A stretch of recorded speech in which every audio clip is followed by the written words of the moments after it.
Guys, I am at a loss for words. I have stumbled across probably the hardest problem I have ever seen. This problem wants me to remove vowels from a string. Do I look like Albert Einstein to you? Am I freaking Isaac Newton in the flesh? No. I can't do this. I've been working at this problem for weeks on end, and there is no end in sight. I don't know what to do. Please help me, guys. Nah, I'm just kidding, though. I mean, literally, check it out. S.replace all.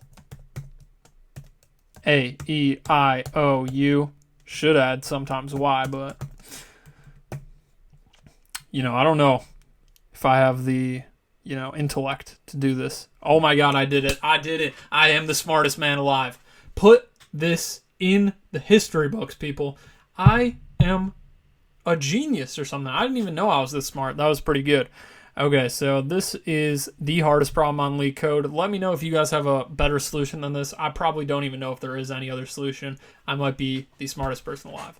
So thanks for watching, and hope that you never stumble across a problem this hard ever in an interview. All right, see you.